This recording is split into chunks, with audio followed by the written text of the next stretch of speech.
Hi, I'm Donathan. And I'm Kelly. And we are Craving Cinematics.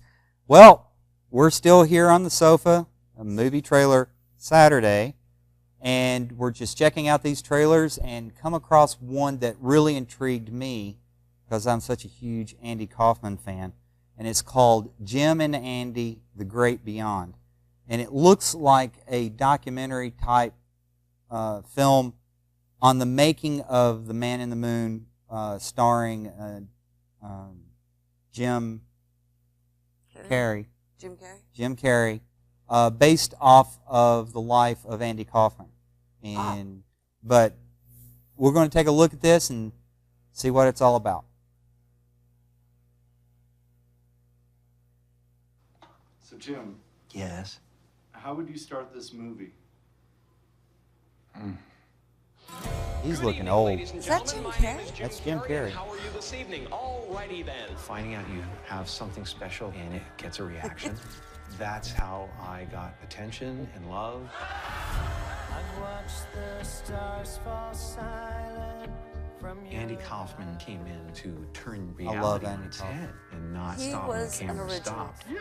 Andy Kaufman cared less about making his audience laugh than keeping them confused. He blew my A lot of mind. truth to that. When I heard I had the part, I was looking at the ocean, and that's the moment when Andy came back to make his movie. It's a What happened Netflix after was documentary? out of my control. Andy, that's enough. Perfect. I don't like it. I want to do one more.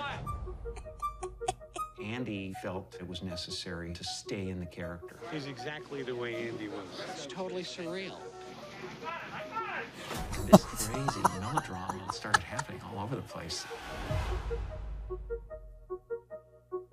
Jimmy said they came down hard. Who's they? Universal didn't want the footage we took behind the scenes to surface so that people wouldn't think I was an asshole. Andy, you have to give me a chance to make a movie. I don't need to make a movie. I don't need to make a movie. I was thinking, how far should I take this? I see. Sound check. Sound check. It's working. How far would Andy take it? You're gonna have people that are gonna sue Oh, this I production love for mental the stress. music. When the movie was over, I couldn't remember who I was anymore. So you step through the door not knowing what's on the other side. And what's on the other side is everything.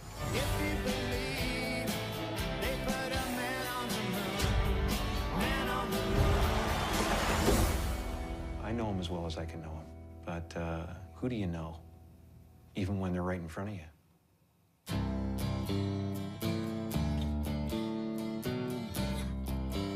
I liked what he just said at the end of it. He didn't know who he was anymore. Yeah. I guess, coming from actresses, I do a lot of theater.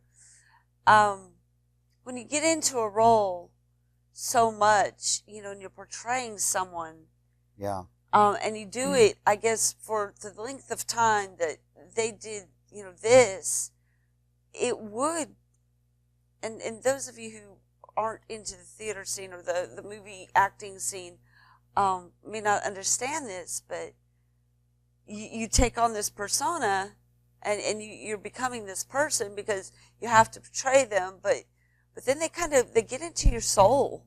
Yeah. And They do.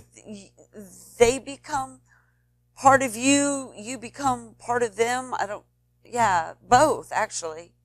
There's a couple of parts that I have played in my lifetime, and every once in a while they will surface, and and people will go, "You're doing Mama Vera again," and I'm like, "Oh boy," or you're Nadine again, which is scary because Nadine was a really nasty person. Yeah. But so that's kind of neat though to see that, and I'm wondering if this movie is coming out because The Room thing is so popular that they're finally releasing all of this and making a documentary out of it to kind of hit that wave of popularity. Comparing this to The Disaster Artist? Yeah, The Disaster Artist. Yeah, it could be. Because it's really interesting to see behind the scenes, especially in a documentary type form. Now, The Disaster Artist, I would not consider to be a documentary. Well, I mean, it is definitely a comedy, but well, yeah, but there's such a huge, you know, it's that information following you get. for it. Yeah, and finding out and learning more about the actual people and what they went through to get something like this on the big screen. So yeah, I definitely want to see this, and because it's a Netflix documentary, we get to see it at home. That's true. So I am going to find this thing and I'm going to watch it. So. Yeah, you know, I have to say, I really like Jim Carrey. Mm-hmm. I really do. He's very talented. Yeah. Jim, there's times I'll have to say, honey, I worry about you. And I mean this with love. I truly, truly do. I'll never meet him in my entire life, I'm sure. But I just want you to know, Jim, that, I don't know, sometimes I just, you are such a personality, and I just wonder, do you have a downtime to kind of recoup? Yeah. Do you know what I'm saying? I know exactly what you're saying. Do y'all know what I'm saying? I'm not trying to be funny here. I'm really not. Okay. I just, especially with extreme personalities, you know, like Jim Carrey, like Robin Williams was.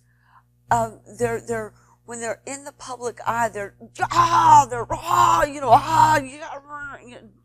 all out there. They're a full.